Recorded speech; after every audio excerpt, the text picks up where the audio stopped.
Welcome to the Gritty Podcast. I am your host, Brian Call, and today I am joined by my brother, the Gritty Broman. How are you, Brent? I'm well. Thank you. All right. Brent's having a little snack here. You like that timing? Stay Perfect focused. timing. Today we're going over the River of Doubt. We're toward the very end here. We're in today's going to be a really cool chapter. Before we get into that, I've got a stack of supplements right here that I want to mention. You see that, Brent? Full Spectrum CBD Gummies. This is my new favorite, CBD Gummies Sleep Support. It's got these little gummies for helping you sleep. So these are Stealthy Nutrition. A lot of people ask me what supplements I take. I just got these from Hillary about 2 weeks ago, Hillary Lampers. Put you down. And this says, not a candy, keep out of reach of children. Yes. These, but I've been testing these sleep gummies. They're. But can you give them to children? They're legit. I don't really. These are for me, but they're. I don't think they have melatonin. I mean, I look for it, I don't see it, but yet I sleep. So I'm gonna have to have Hillary on here and talk about this product. But it's really clean, really good, and I've been sleeping like a rock lately. So I highly recommend these, folks. Check these out. CBD Gummies Sleep Support from Stealthy Nutrition. Also, the Full Spectrum CBD Gummies. I got those, especially when I'm backpacking and hiking a lot. I'll have 2 to 4 of those a day. Kind of keeps the joints limber. Here's Stealthy Nutrition Krill Omega. And these are my kind of my fish oil. I used to take a lot of fish oil pills, but now it's krill. Omega 3s. I take these on the regular every day. I have this Stealthy Nutrition Vitamin D and K. High quality stuff, easy to absorb. And then this, Immune Support Probiotic. I take these every day, and so does my daughter, Abigail. Abigail has Everything she eats kills her. Digestive issues like her father. And so this is like magic. I love this. Immune Support really has all of these bacteria, like 4.2 billion 1 billion of the different gut bacteria and stuff that really help you digest your food. So that's awesome. And then this is the Stealthy Nutrition E-Charge Electrolyte Mix, lemon orange, supernatural. This is what we're taking on our backcountry hunts a lot. I'll mix this in. I'll bring Pedialyte. I'll bring that with me on my backcountry hunts. I'll bring, I like Liquid IV as well. I like those little True Lemon packets. What else? I'll take Element packets. There's a box over there in the corner. Yeah, this box over here. I'll take these Element salt electrolyte drink mixes as well. These are straight up salt. Mom bought she got like a free box, or she was trying to flavor. She buys thousands of these boxes. I know, but she bought habanero lemon flavor. Oh, yeah, I was like, no. They have a lot of different flavors. She gave them to me. Don't do the habanero lemon. It just tastes like hot water. There's no lemon in it. It's a lie. So this is great. Like I mix up. I do a lot of different electrolytes. The Stealthy Nutrition stuff is really good. It's got an excellent mix of things that you need. I know that when I'm hiking and I'm really busting my can in the backcountry, I start craving this like crazy, and it's critical for me. So use the code GRITTY over at Stealthy Nutrition, and also if you're interested in some of the hard products like the glassine pads or the rifle covers, buy that stuff over there as well. And every time you purchase over there and use the code GRITTY, it helps the Lampers. It helps us do our show at Gritty, and you get a discount and everybody wins, so that's pretty cool. Another product that I take that I don't have any affiliation with is Shift Super Calcium. I do a lot of heavy lifting. I do a lot of CrossFit style workouts, a lot of joint stuff, and for whatever reason, I have always thrived on taking this Super Calcium plus magnesium supplement. It's just how I'm wired. Maybe you are too. So check that out. If I don't take these, I start to have stiffness in my joints, stiffness in my knees, and problems. And when I do take it, I'm just like in my 20s. Like I'm just I can just go. So this and krill oil are big for me, CBD oil as well. So that's just a pointer. The other thing that I take all the time on the regular is Mountain Ops Renew. I take this often, probably 2 weeks in a row for every month or so, and then I'll stop taking it for a while. It's got things like garlic, charcoal, milk thistle extract, ginger root, senna extract, marshmallow root, psyllium husk, sagrada, like all these different herbs that help with digestion. And I don't know, I love this stuff. It gives you, see that happy poop emoji? Happy poops. It just helps me process and digest food as well. So I love this Mountain Ops Renew. I recommend that quite a bit. And then I like the Ignite. Citrus Bliss is dope. And too. Citrus Bliss is the flavor I typically like. Pink Lemonade is another one. A lot of people really like that Bugleberry. Bugleberries. Have you tried the key lime pie? I hated that. Okay, that one was trippy. That one it smells like a key lime pie, and it looks like pie crust ground up in the thing. Yeah. You pick your own flavor. I mean, but I do recommend the Citrus Bliss. Tiger's Blood's gross, but there are people who love it. So love it. Anyway, use the code Gritty over Mountain Ops. That helps out. If you like, if you're in search of a merino hoodie, I can't recommend theirs enough. I've been wearing theirs for 3 years now. I like the weight of it, the feel of it, the stretch. It's a great merino piece, and pretty much you see it in all the films. I wear it all the time. So from one sweaty dude to another, I highly recommend the merino wool. So all right, Brent, let's get into today's podcast, the story. Let's resume. We left off here in a section where people are getting mean because they're starving to death. They're a little bit worried. We have the recipe for a, what do we call it? A mutiny is what they said, right? And so we're going to get into the chapter here and see what happens next. The men awoke on the morning of April 3rd with little hope for an easy or successful day. Their plan for getting the dugouts through the second gorge consisted of 3 distinct and progressively more grueling stages. The first stage involved running the empty boats down the river as far as they could safely take them. When the river became too rough, they would lower the canoes over the rapids by ropes. Then, at the point at which the ground began to level, they would slash a trail through the forest, chop down trees for a corduroy road, and haul the dugouts along the bank to the mouth of the gorge. So when they say like a corduroy road, they just laid the logs on the road, all of kind of equal size, and they kind of roll the boats across the logs or drag them across the logs best they can.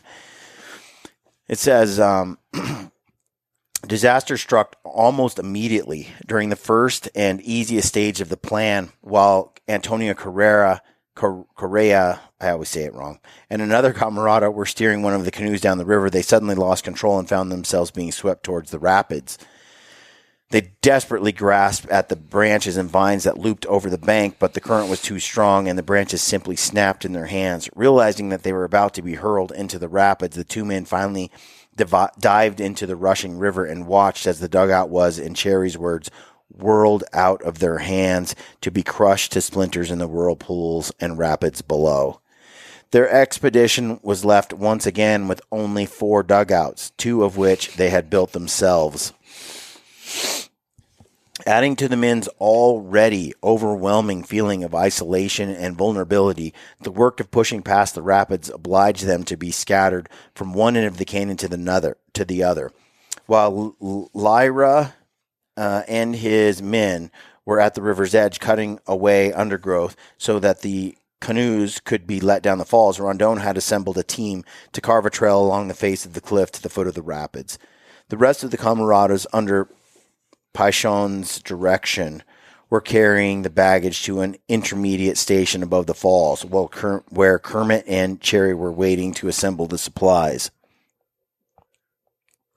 Only one man, a trusted and valued camarada named Pedrino, remained behind at the previous night's camp in order to guard the cargo as it was slowly carted off. Early that morning, as the camaradas filed by in their dirty, tattered clothes, picking up boxes and hefting them onto their tired shoulders, Padrino noticed some suspicious activity. Stepping forward, he surprised Julio de Lima as the muscular camarada was once again slipping some food out of one of the ration tins.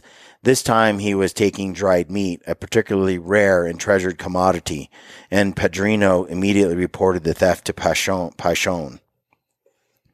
Pachon was enraged to hear that the camarada had been caught stealing food once again.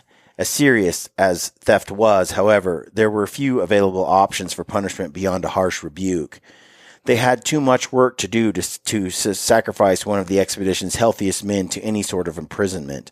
Soon after the theft, both Pachon and Julio returned to their places in the line of baggage carriers, and Padrino resumed his duties as camp guard.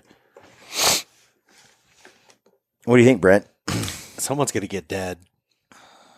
I don't know what happens. I have not read this book. It was not long before Julio raised Pachon's ire again.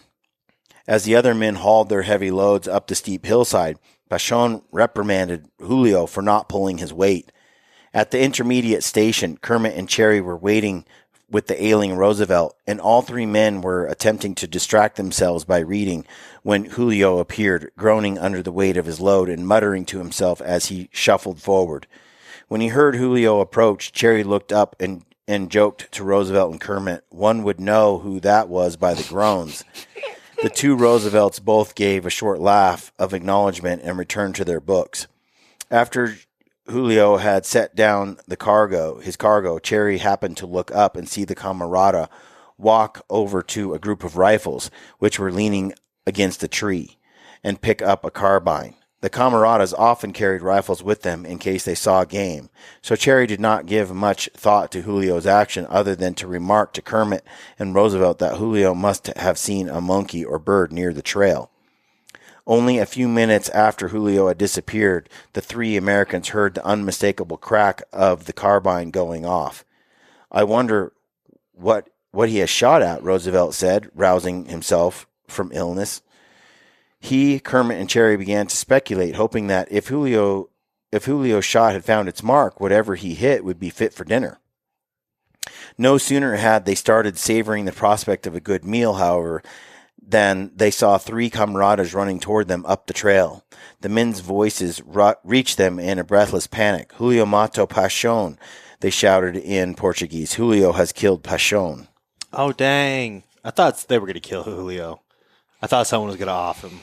As news of the murder spread across the Stone Canyon, the members of the expedition froze in fearful expectation, their ears primed to hear another rifle shot ring through the trees. No one believed that Pachon was Julio's only target. They were certain that the volatile camarada had snapped under the pressures and hardships of the expedition and gone on a killing spree. "We all felt that Julio had run amok and had probably determined to kill as many of us as he could," Cherry wrote. Several minutes passed, however, and the men heard nothing more. The forest's heavy silence in the wake of the single shot was more sinister than a fusillade threatening to break at any moment and from any direction.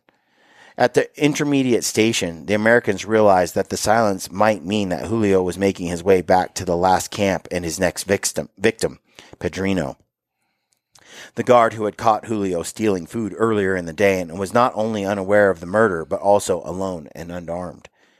Roosevelt's health had continued to deteriorate since his accident a week earlier, but despite his physical frailty, the murder of one innocent man and the imminent threat to another triggered in him a lifelong instinct for action.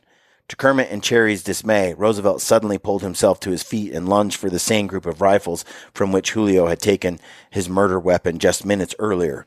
Ordering his son and the naturalist to guard the canoes and supplies, he set off to warn Padrino, a rifle clenched in his hand. "Before we could stop him, he had started down the path where Julio had disappeared," Cherry wrote. Without hesitation, he himself chose to go back over a trail on which the murderer might be concealed. Could you imagine having the former president of the United States coming to hunt you down? Take your pick of any of them. Like, that's just crazy talk. Yeah. Roosevelt followed closely by Dr. Kajazira, who had raced after him with a revolver at his side. Roosevelt, followed by Dr. Kajazira, who had raced after him with a revolver at his side, did not get very far before he found Paishon. The young man lay face down near an abandoned pile of baggage, his lifeless body crumpled and still, a pool of blood slowly spreading beneath him. Julio had shot Paishon straight through the heart, and he had dropped dead on the spot, pitching forward until he slammed into the soft forest like a felled tree. The murderer, Roosevelt determined, had stood to one side of the path and killed his victim when a dozen paces off, with deliberate and malignant purpose.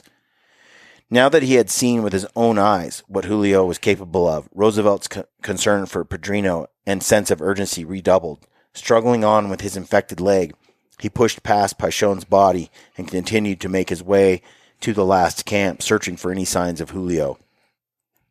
When they finally reached the camp, Kajazira swiftly and silently stepped in front of Roosevelt. My eyes are better than yours, Colonel," he said. "If he is in sight, I'll point him out to you, as you have the rifle." Julio, however, was nowhere to be seen. Padrino was unharmed, but the murderer had disappeared. They realized that he must be hiding somewhere in the forest, probably not far from where he had shot Paishon. By the time the other officers had reached the scene of the murder, after Roosevelt left, Kermit and Cherry had waited at the intermediate station until they found two camaradas who could be trusted to guard the canoes and supplies.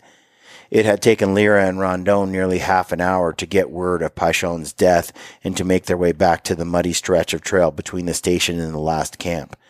Lyra, who was still struggling to lower the canoes over the falls, had heard about the tragedy first and had sent a camarada to tell Rondon. After instructing his men to continue their work cutting a path along the cliff face, the Brazilian commander had left immediately. The four men finally met on the forest trail, gathering around Paishon's body. Rondon had seen many dead men during the quarter century that he had spent in the Amazon. He had watched them in their death throes, unable to help as they writhed in agony with a poisoned arrow in their chest, burned with fever until they fell into a disease-induced coma or withered away from starvation. But he had never before seen one of his own men kill another out of pure hatred.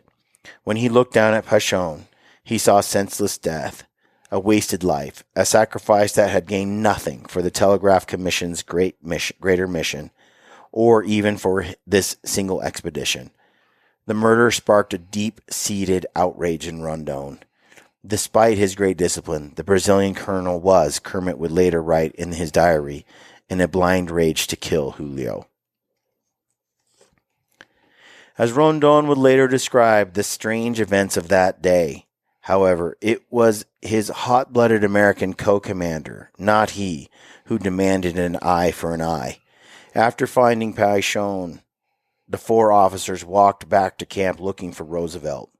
When I met him, Rondon later recalled, he was very pent up.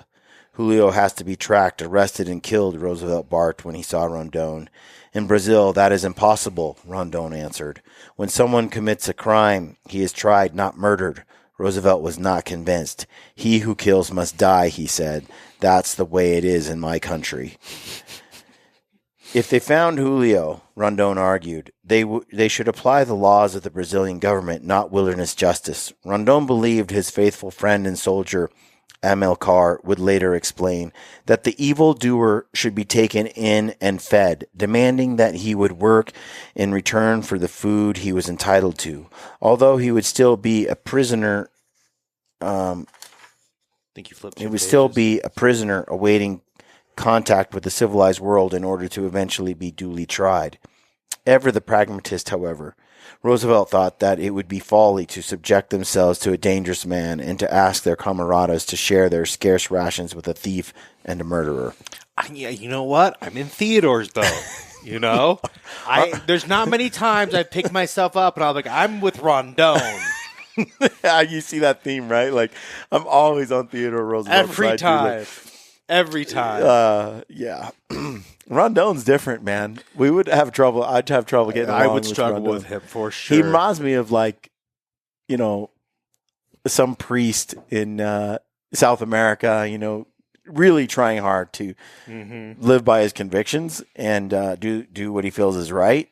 But I'm much more savage, I guess, because I'm just like, I don't like the rules are not the same out here, and I'm like, look, I don't need a jury of peers to identify what happened here. We know. Beyond a reasonable shadow of a doubt. And I know what to do now. Yeah, call me Justice. As they argued, Roosevelt and Rondon were literally handed a quick, if temporary, resolution to their situation in the form of the .44 caliber Winchester rifle that Julio had used to kill Paixão.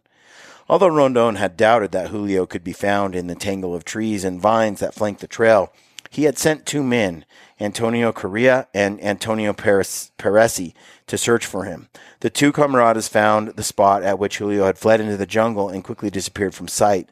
Moments later, the officers heard a cry of surprise, and Antonio Correa stepped back onto the trail holding the murder weapon in his dirt-streaked hands. Julio, they realized with great relief, had lost his rifle as he fought his way through the thick vegetation. Perhaps hearing someone coming along the path, he fled in panic. Terror into the wilderness, Roosevelt speculated. A tree had knocked the carbine from his hand. Broken branches and matted leaves told them that Julio had doubled back to retrieve the rifle, but then must have been frightened away by the voices of the other men as they discovered Paixão's body. His murderous hatred had once again given way to his innate cowardice, Roosevelt wrote with contempt. Seriously, what did he think was going to happen? That sort of behavior just... I'm not such an emotional person where he allowed, I've never had this sort of temper problem. I know people who have had temper problems, who have anger management issues, extreme. I've been witness to it. The irrational rage that they experience and then they act it out. And there's no sense to it. So he got mad at Paixão. He's like, I'm going to kill him. Did he think beyond that? Really? Or is it just I'll show him? In this evil fit of rage. All it is just selfish, indignant, wicked, evil rage. And he walks down there and he shoots the guy. And then what? Instantly, he realizes the gravity of what he's done. Only now after it's over? And then he runs like a coward. He didn't fight Paixão with his hands. No. He walked up to him and shot him. He shot him where there was no fair fight involved. I mean, he's a coward.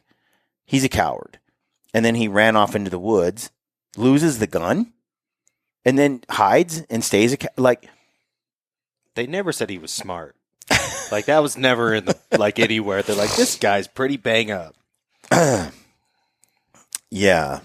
I mean, yeah, I'd want to find him and murder him myself. I want to murder him. I want to kill him. I will not murder. I want to execute. Yeah, justice. Now that they knew Julio was unarmed, Roosevelt and Rondon's desperation to find him, whether to kill him or to imprison him, was diffused, at least for the moment, and they could finally turn their thoughts to Paixão. Someone had laid a handkerchief over the dead camarada's face, but it was still hard for them to believe that, as Roosevelt wrote, the poor body, which but half an hour before had been so full of vigorous life, would never move again. And keep in mind, this is the guy that they picked who is trustworthy to guard, who had the courage and the strength to not steal the rations while they were sitting there, and who had the guts to protect them from other people. It wasn't Paixão. Isn't he Rondon's right-hand man? Didn't they say that in the last chapter? No, I don't think so. Maybe it was. When Kermit... Let me see here. When Kermit was trying to get the ships down the side of the fall, wasn't it Paixão that he went and talked to, and Paixão talked Rondon into it or something? No, that was Lyra. That's what it was. And he was working with... Lyra was working to lower the boats down when this happened, working with Kermit. So now that he's unarmed and they don't have to worry about him sniping him from the woods, they're like, well, we can kind of, keep working on our thing. What do we got to work on? But yeah, they're right. Like, as long as he had a rifle in the woods, he's dangerous. You have to address it, or get your butt floating down river and leave him behind. Something. So it says, when they had lost Simplicio more than 2 weeks earlier, the men had been deeply saddened. But Pachon's death was an even greater blow. They had never found Simplicio's body, and somehow that had made his death seem less real, less immediate. The sight of Pachon's broken body, however, would stay with them, a painful reminder of the violence and tragedy that they had witnessed that day. All the men could do for Pachon now was give him as dignified a burial as they could manage. Rondon announced that he would name the falls and the mountains that surrounded them Pachon, as they had the bad destiny of being indirect cause and theater of the young man's murder. He decided to bury his camarada where he had died, with his head towards the mountain and his feet towards the river. The principal obstacle to Rondon's plan was that, having already abandoned most of their tools, the men did not have any shovels with which to dig a grave.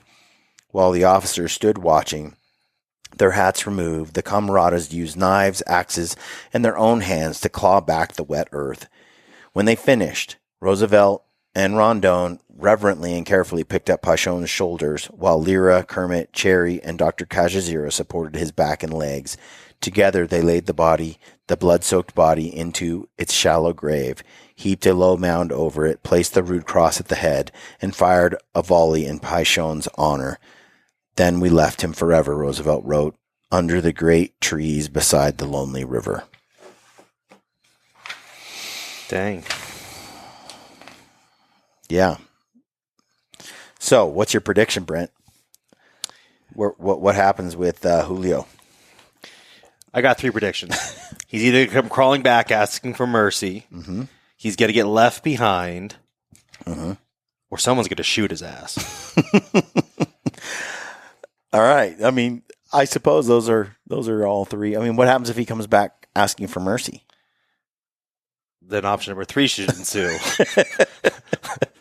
Just justice, Although finding Julio's gun had eased their minds, it did not ensure their safety. With nowhere to go and nothing to lose, Julio would likely try to steal another gun, or at the very least provisions, from the expedition.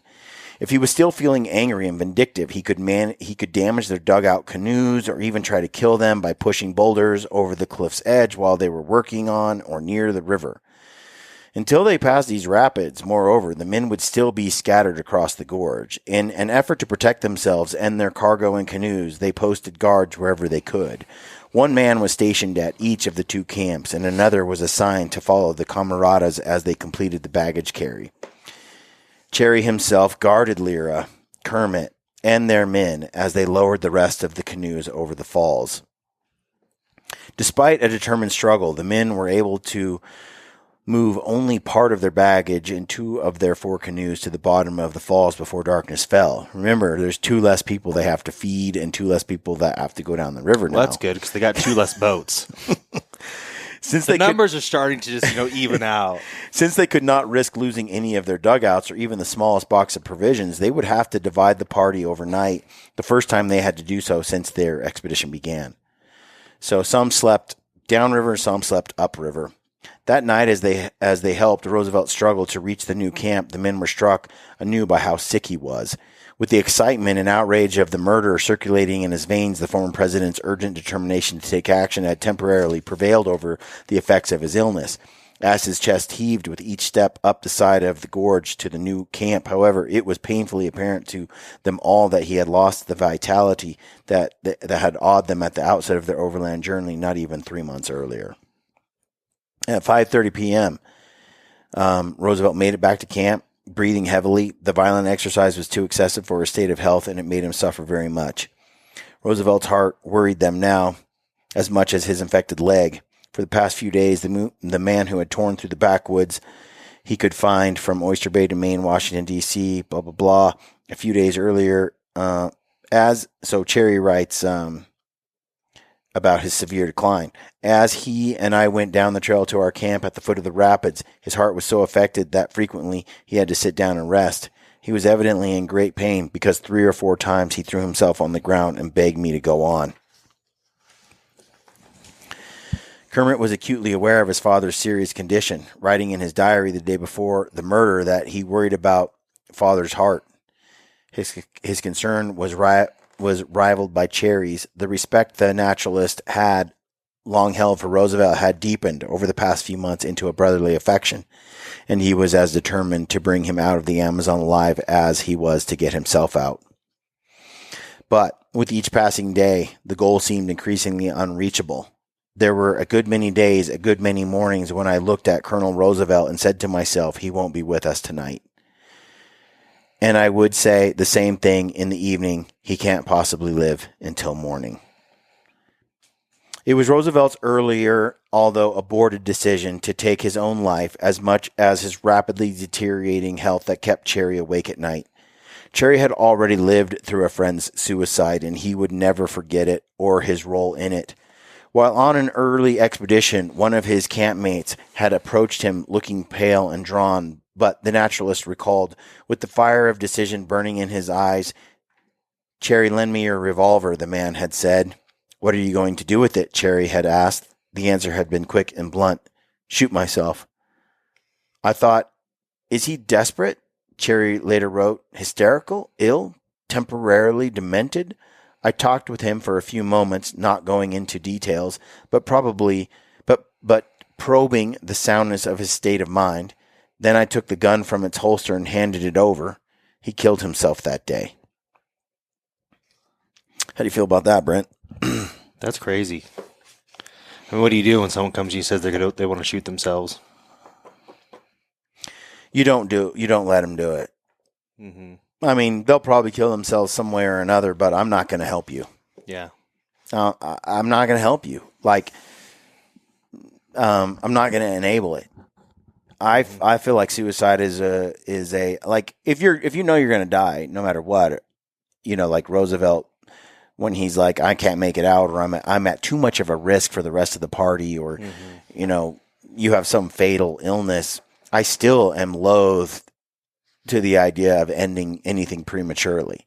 Like, just let things run their course. Now, if the pain and the suffering is so great that death would be preferable, and it's for sure a certain thing, then I suppose, one takes their life.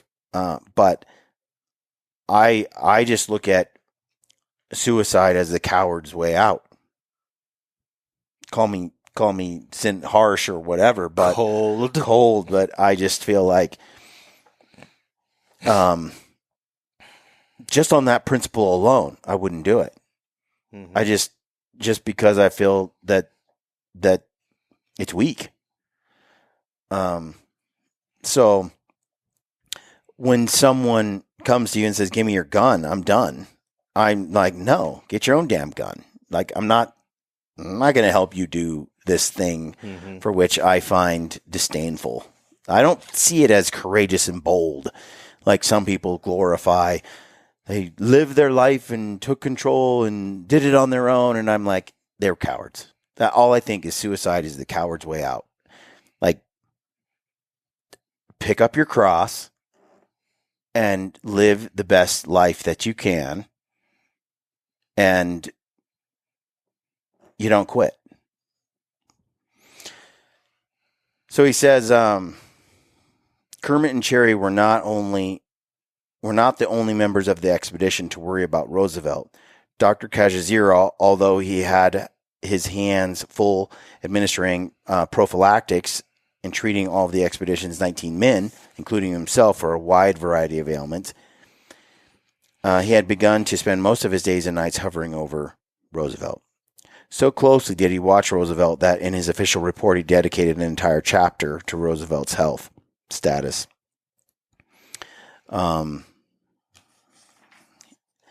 He writes about his health, and he says he takes his temperature. It was just rising rapidly. His face had begun to shiver uncontrollably. He said he gave him a half grain of quinine to swallow, since by that time we were already deprived of almost everything, including medications. Quinine, Brent. We looked this up last time, and I can't remember what it is. Kajazira wanted to move Roosevelt to a better camp than the makeshift one that they had set up amid the boulders the night before. He waited impatiently until the men finally finished the portage, and at 5 p.m. reloaded the canoes, and they set off downriver. As an added precaution, in case Julio was still lurking about, the men decided to cross the river to the right bank. So that means Julio would have to swim across if he wanted to get over there. Good luck, Julio. They had no sooner launched their 4 dugouts, however, than it began to rain. The downpour was the hardest they had seen in several days, and it flooded forest and river, drenching most of us to the skin. Kajazira wrapped Roosevelt in his waterproof poncho, but the men had no way to fit their rough canoes with awnings. By the time they crossed the river and found another campsite half an hour later, Roosevelt's temperature had skyrocketed to 103 degrees, and he was, in Kajazira's words, restless and delirious. Roosevelt's condition continued to deteriorate at such a fast rate that Kajazira began to inject quinine directly into his abdomen. Damn. Does it kill bacteria? Is that what it does? Mm-hmm. Yeah, so remember we were talking about the guy that had those tree plantations in Peru? He was like enslaving everybody. Yeah. It's because they were harvesting those trees, and they used the bark of the tree to make quinine. It's anti-parasitic, so it kills all sorts of parasites. But the side effects, ringing in the ears, trouble seeing, sweating, deafness, right. low blood pressure, prone to sunburns. The ringing in the ears, can it drive you into insanity? Is that what was it? Mercury? What was it that Lewis and Clark, that Meriwether Lewis went insane? Pretty much, he killed himself too, didn't he? Committed suicide. But I think he had taken this drug so much so that it had affected his mind, which was a side effect. I mean, they're basically heavy metal poisoning, or poisoning with some kind of drug, some of these things. And I don't know what quinine is. Definitely not a metal if it's coming out of a tree. No, it was... back to the book. It says basically that Roosevelt started to deteriorate at such a fast rate that he injected that quinine directly into his abdomen. Every 6 hours, the doctor would open his wooden medical box, which was covered with a spotted animal skin and swung on a heavy hinge, pull out his silver syringe, and give his patient another half-gram injection. Despite all his efforts, however, Roosevelt's fever stubbornly refused to abate. It just didn't drop at all. That night, while the camaradas lay wound up in their cocoon-like hammocks under dripping palm trees and a black sky, the officers took turns watching over Roosevelt in their tiny, thin-walled tent. As his temperature once again began to rise sharply, Roosevelt fell into a trance-like state, and he began to recite over and over the opening line to Samuel Taylor Coleridge's rhythmic poem, Kubla Khan. In Xanadu did Kubla Khan. Kubla Khan. Yeah, Kubla Khan. Kubla Khan. In Xanadu did Kubla Khan a stately pleasure dome decree. In Xanadu did Kubla Khan a stately pleasure dome decree. In Xanadu did Kubla Khan a stately pleasure dome decree. It's a long poem, too. I think he's just the first stanza. As the night wore on, what's the history on this thing? Kubla Khan. I don't know. Kubla Khan. I just Googled it. What's it about? Why did he recite that, I wonder? I mean, he's a little bit insane, but... Kubla was the name of... that's Genghis Khan's son. Kubla. Is it? Mm-hmm. Kubla Khan. So Khan, Genghis Khan. Khan is a Mongolian ruler. So in Xanadu, what's Xanadu? I mean, I've seen Xanadu with, Xanadu. Right. Like, isn't that like a ABBA? And, Yeah. and I'm thinking of the movie Xanadu. right, with, Bro, I couldn't tell you. I wasn't born yet. Why are you looking at me? wasn't Jane Fonda, it was, I'm drawing a blank here. My sisters watch that movie over and over again, roller skating. Olivia Newton-John. There you go.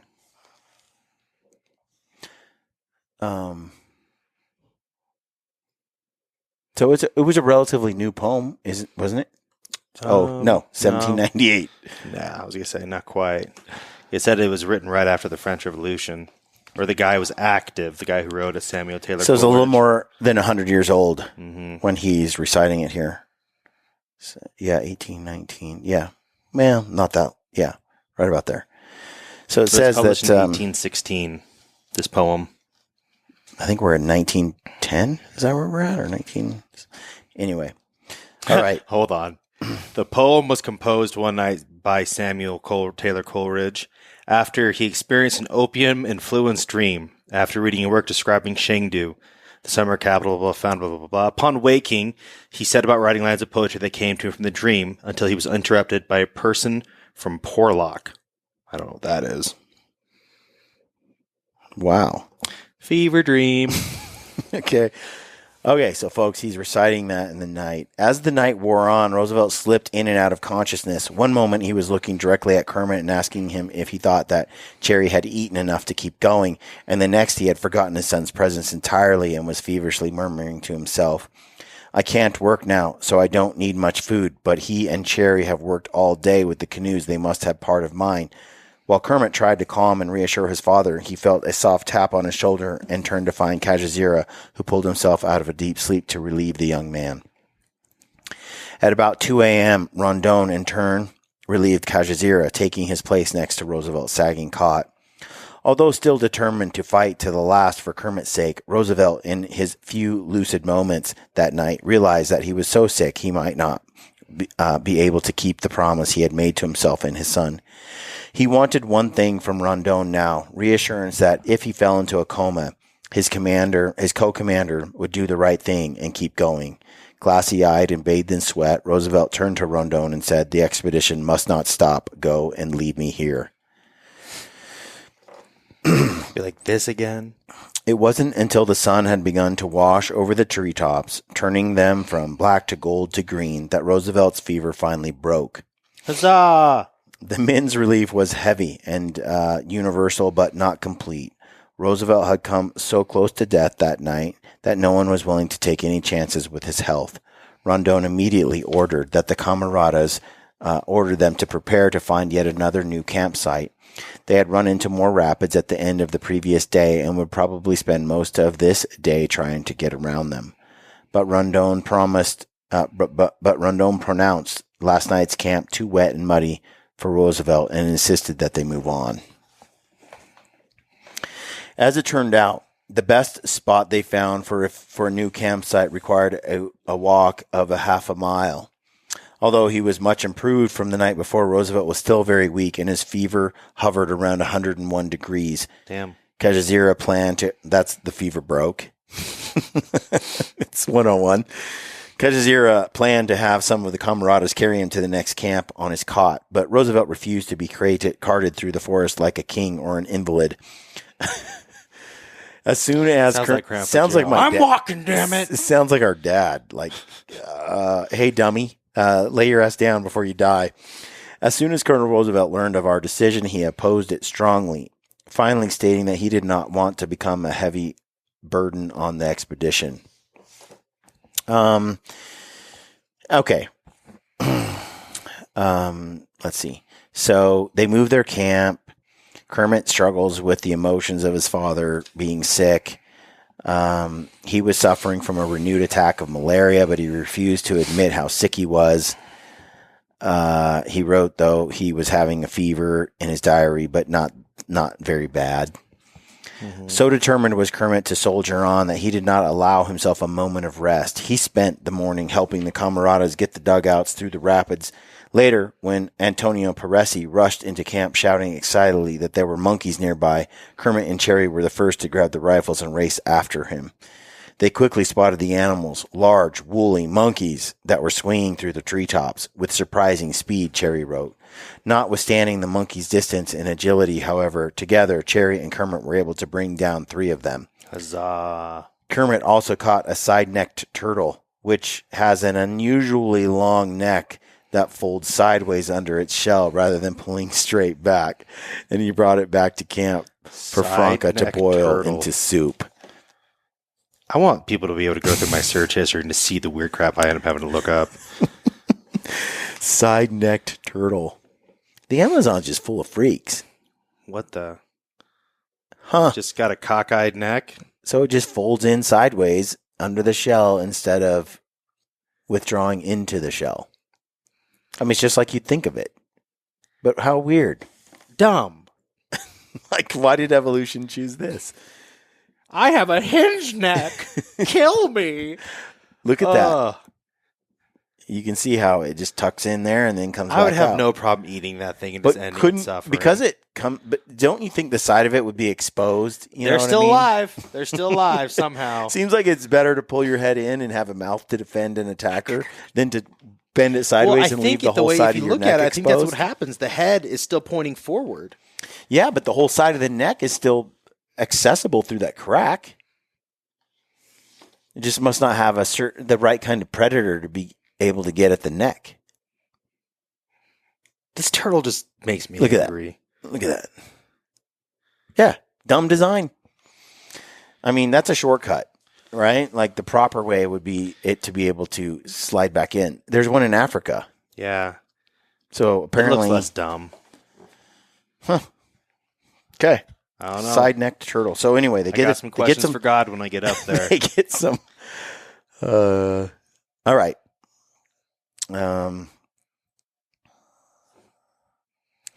Despite his fever, Kermit even joined Rondon and Lyra as they hiked downstream to try to find out what awaited the expedition. What they saw was worth the difficult trip. I found, Kermit reported, after these rapids were out of the hills, the men had allowed themselves to believe that prediction in the past, only to be bitterly disappointed when new mountains and new rapids had risen up sharply behind a sharp bend in the river. But when Kermit was right, whether Kermit was right or not, the news was still hopeful. The fresh meat we all craved gave us renewed energy and strength, Cherry would later write, and the fact that the mountains that had so long hemmed us in seemed to be at least falling away, they brought us new courage. On April 6th, they had a promising start. The men were finally beginning to feel as if they could predict, if not control, the dangers they might face downriver. To their delight, the hills began to drop away, just as Kermit had said they would, and the river slowly widened into a spacious bay. What a relief. What a relief. For the most part, our course was over the scarcely rippling surface of a broad, quiet stream. So they left Paishon's sorrowful canyon as the land leveled and the water smooth. The men were able to step back into their canoes and ride for the first time in a long time.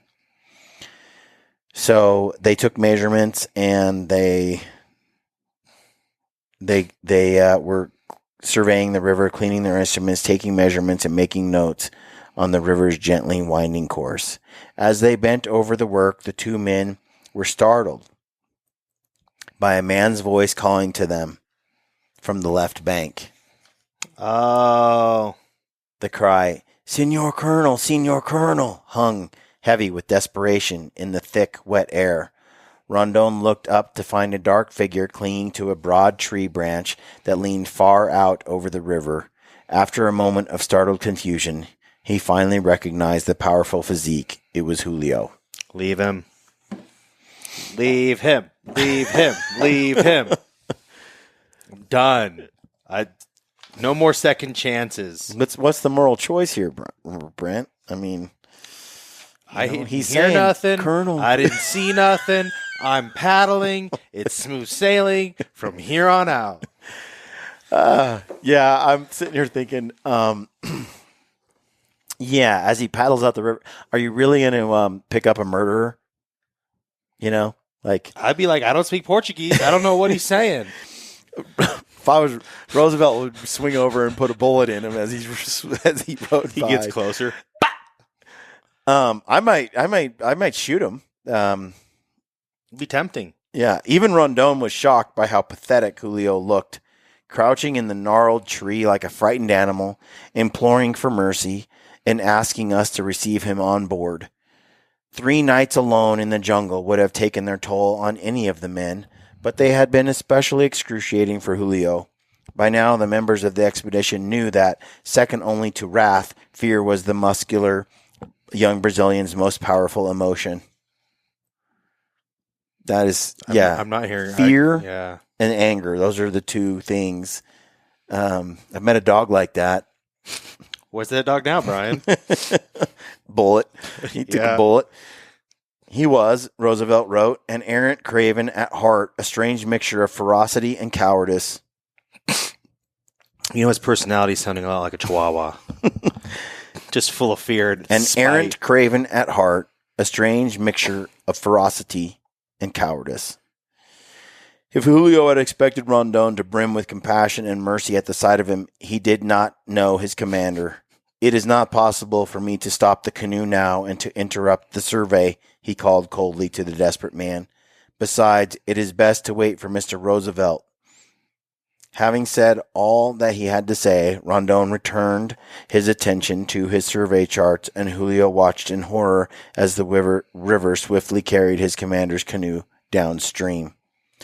The reaction Julio received from the men in the 3 dugouts that followed gave him less hope than even his encounter with Rondon. They refused to look at the murderer, much less help him, passing by his tree in stony silence. Although they felt that Julio deserved a harsh punishment for the crime he had committed, they shuddered to imagine his fate. Surely that murderer was in a living hell, Roosevelt wrote, as with fever and famine leering at him from the shadows, he made his way through the empty desolation of the wilderness. Seated in different dugouts and separated by several yards on a fast-moving river, Roosevelt and Rondon were unable to discuss Julio's reappearance until they reached the next camp, some 7 miles after they passed Julio. The men came upon a large tributary that entered the River of Doubt from the right-hand side and decided to camp in the protected corner of land formed by the 2 rivers. Roosevelt knew that his co-commander would want to survey the new river, and Rondon knew that Roosevelt would object to the delay that such a survey would necessitate. That night, after the camaradas had cleared a spot for the campsite and set up the officer's single tent, Rondon sat down with the ailing ex-president and told him that he wanted the expedition to pause in order to send some men back to look for Julio. Both Roosevelt's and Kermit's temperatures had risen again during the day, and they were feeling feverish and weak. But they remembered how Rondon had slowed the boat building a few weeks earlier so that Lyra could determine the latitude, and neither of them believed his story now. Rondon, Kermit wrote in his diary that night, Rondon vacillated about Julio with 100 lies. He wants to wait to take the latitude, but father won't let him. Good. Rondon is a psycho. The next morning, with Lyra by his side, Rondon took up his case again, never mentioning the survey and focusing all of his arguments on the question of locating Julio. He argued that it was the duty of a Brazilian officer and of a man to do all that he could to find Julio and bring him back to civilization so that he could be tried for murder. Brazil did not have capital punishment, but even if it had, a government-orchestrated execution would be infinitely more merciful than the horrors Julio faced alone in the jungle. Julio made a bed, bro, and now he just got to sleep in it. Even knowing all of this, the American officers did not want to take Julio back, and they were outraged by Rondon's suggestion that they lose an entire day of travel to search for him. What was our astonishment to hear Colonel Rondon announce that he intended remaining in the camp for the day, Cherry railed in his diary, and that he intended to send a couple of men back to look for the murderer Julio. This resolution on Colonel Rondon's part is almost inexplicable in the face of facts regarding our own position. Our food supply is growing alarmingly less. Furthermore, our 4 canoes are already loaded to the limits. From our point of view, this delay and the trying to carry a prisoner places in jeopardy the lives of every member of the party. Insane. How does like a crazy man like Rondon get put in charge? I'll tell you what, like, yeah, I wouldn't, no. Thinking of Julio, what stands out to me is cowardice, just intense cowardice, fear. Mm-hmm. He's ruled by fear. Fear is the very thing that ends up leading him to his demise. Mm-hmm. Ego and fear are intertwined. They're two sides of the same coin. Julio's ego, his arrogance, his putting himself first, this pride that he has, it's so much of it feeds on fear. And fear is, like Roosevelt said, his overwhelming emotion. Julio isn't out there like building his own canoe. He's not figuring out a way to float down the river and survive. Julio isn't swimming the river to catch up to their boats and being like, I got to go with you guys. Like, Julio, his decisions are all based on his cowardice is the thing that prevents him from succeeding. Mm-hmm. It's the fear of him starving to death and then sneaking food, and because of that fear, it's the overwhelming fear. And what he does is to justify his cowardice. He tells him things. He tells him things like, "I deserve it. This isn't fair. I shouldn't have to be hungry. This guy did this, and I worked harder." Mm-hmm. He just has all of these intensely selfish and desperate justifications for his behavior that he tells himself until he has lost a true and honest connection to the world around him. He doesn't really see himself clearly in the midst of all that's happened.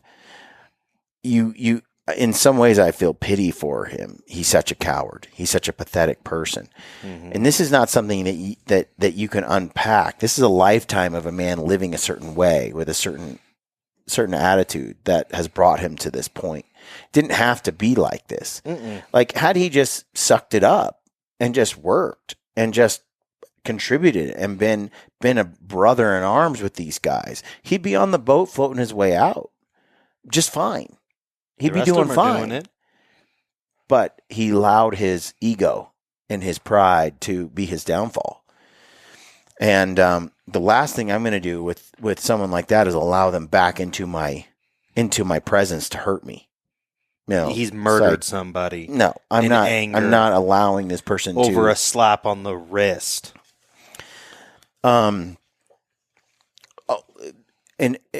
murdered someone over a justified slap on the wrist. Mm-hmm. He was in the wrong. He did something absolutely despicable, stealing food from the whole crew to save one, to selfishly indulge himself, and then felt justified and angry enough about it that he believed he was in the right in going back and shooting the person who caught him. Mm-hmm. How many mental gymnastics do you got to do to get to that point where you actually believe you're entitled to lash out at someone who is simply enforcing the rules that you're breaking? Mm-hmm. It's messed up. Laced with suspicions of ulterior motives and fueled by the expedition's desperate circumstances, the argument that ensued between the Brazilian and the American offers over Julio was so heated that it fractured the bond, born of a shared sorrow and renewed sense of common purpose that had formed among all of the men after Paixão's murder. When he and Roosevelt locked horns over the murderer's fate, Rondon would later write, "The clash was tremendous." Roosevelt regretted that they could not legally put Julio to death themselves, but as Rondon had made it clear that that was not an option in his country and under his watch, Roosevelt insisted that the only thing left to do was to abandon the Camarada to his fate.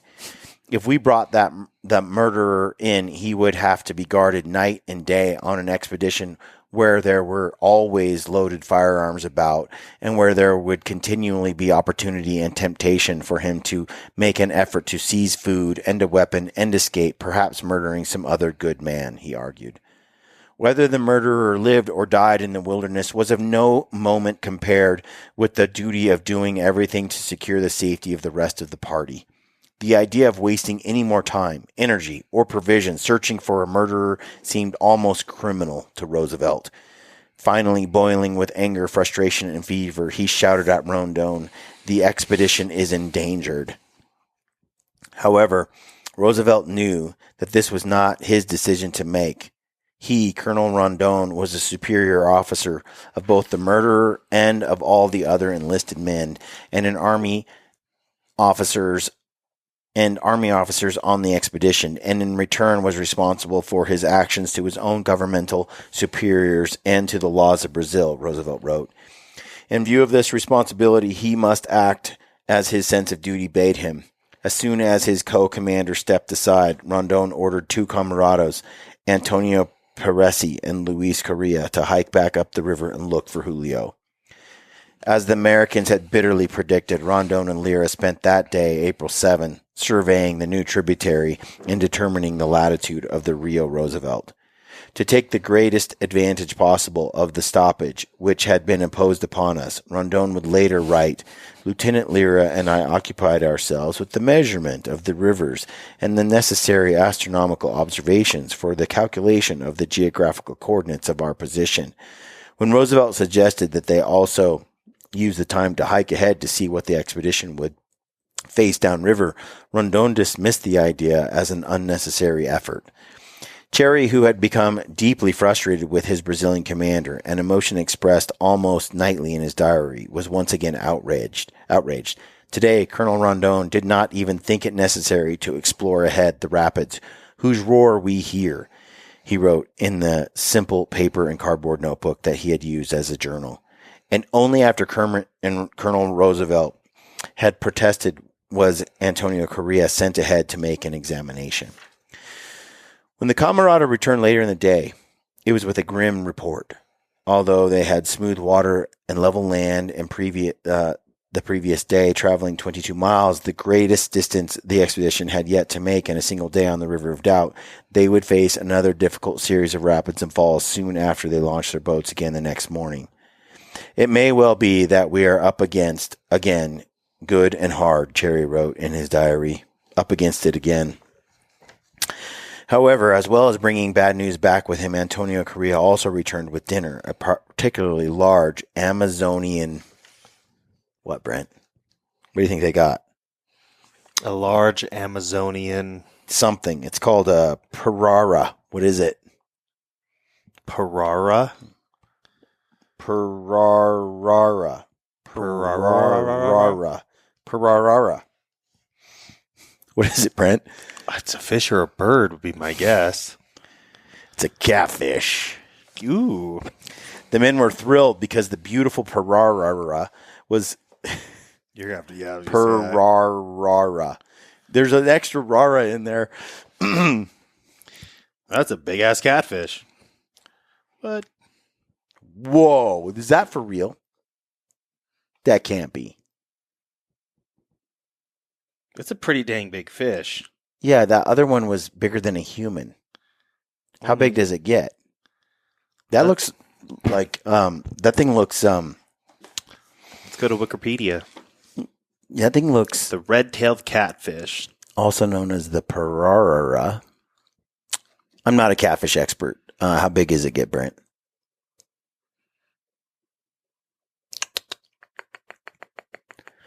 Description. 5, almost 6 feet in length, 180 pounds. 180 pounds. That is very rare. The average is 3 to 6 inches. Yeah, it's as big as a person. Mm-hmm. That's a 180-pound man right there. Yeah. So who caught the fish? A It badass. was Antonio.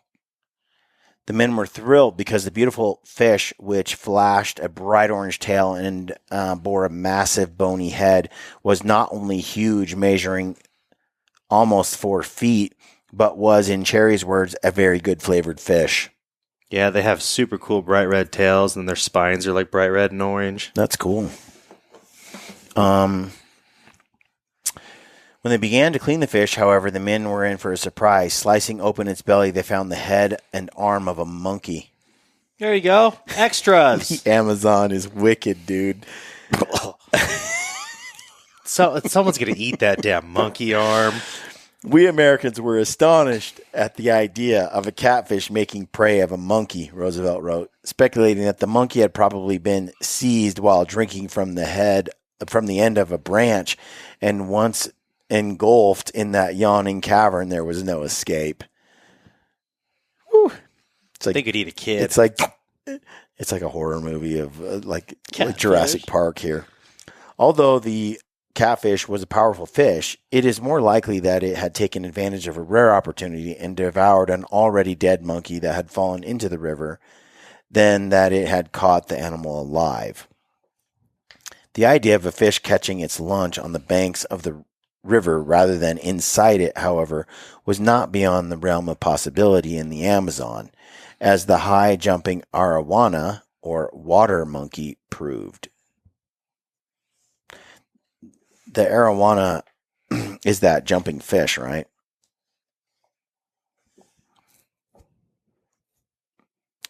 We looked this up before, but it's been a while.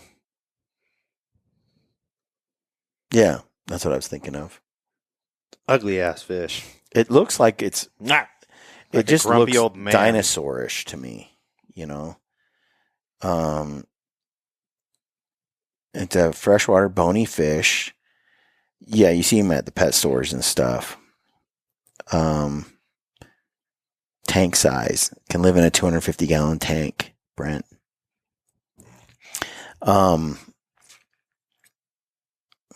So it can be up to 4 feet long. It's sometimes called the dragonfish. Can it jump? It says the species is also called water monkey because of its ability to jump out of the water and capture its prey. It usually swims near the water surface, waiting for potential prey. Although specimens have been found with the remains of birds, bats, mice, and snakes in their stomachs, its main diet consists of crustaceans and smaller fish. Let's mention its drawbridge-like mouth.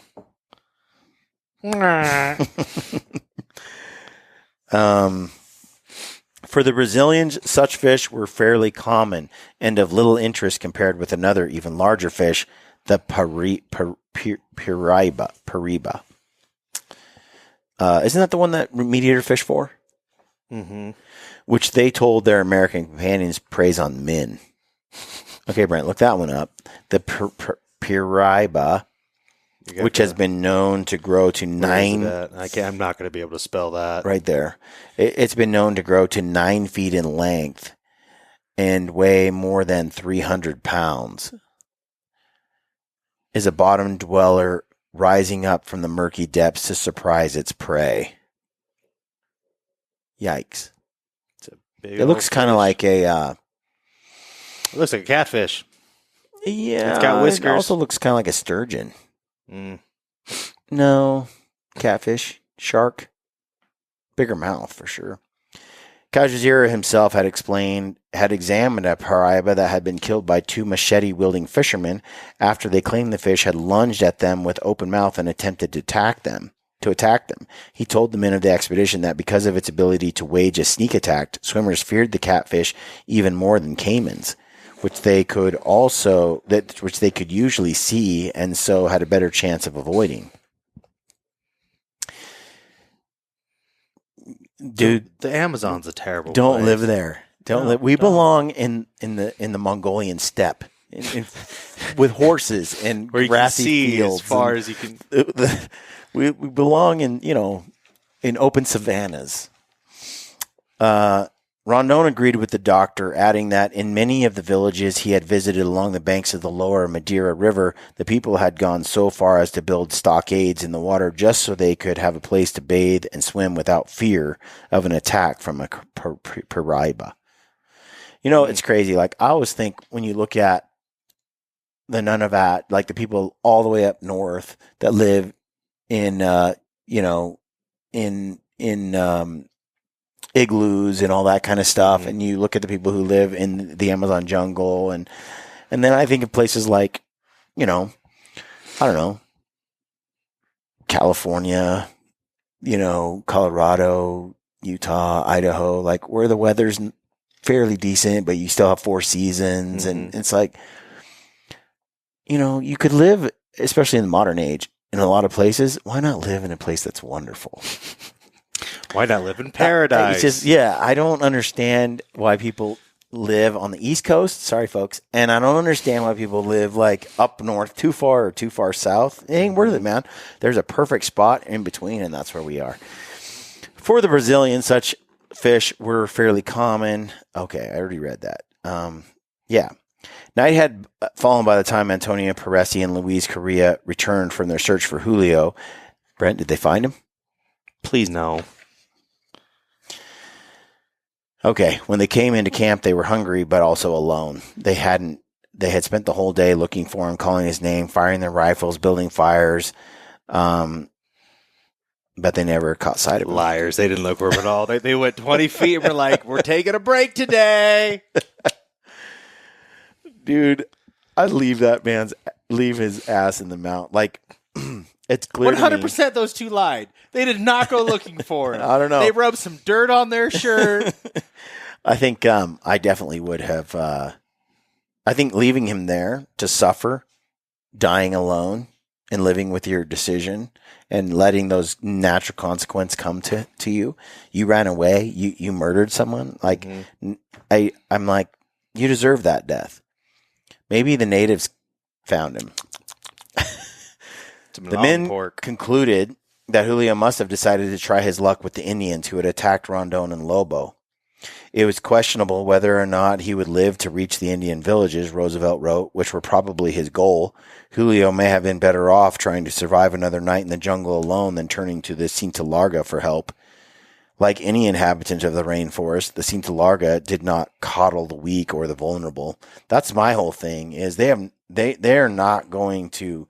They're going to see his cowardice immediately. And I don't see them tolerating that at all. Plus, I think they probably just wouldn't mind just killing him for other uses. Like, they eat people. They were cannibals. Physical strength, and I mean, he just is a good meal. I mean, he's a big boy. Physical strength and self-sufficiency were prerequisites to surviving in their world. Julio's presence, moreover, would have posed an unacceptable risk to the Indians. The simple fact that he would have to walk into one of their villages or hunting camps as an unannounced stranger would have placed him in grave danger. According to one account, many years later, one of the first outsiders known to seek help from the Cinta Larga was an English engineer who had become lost in the jungle and had stumbled upon a Cinta Larga village when he was on the verge of starvation. Having nothing else to offer as a gift, he gave the Indians his only possession, his knife. The Cinta Larga took the knife and in return gave the man food. After watching him eat his fill, one of the Indians walked up behind him and slit his throat, killing him with the very knife he had given them. Yeah, Julio's screwed. He's dead. He ain't making it out of there. Yeah. And he deserved it. All right, brother. We're getting close. We're almost to the end.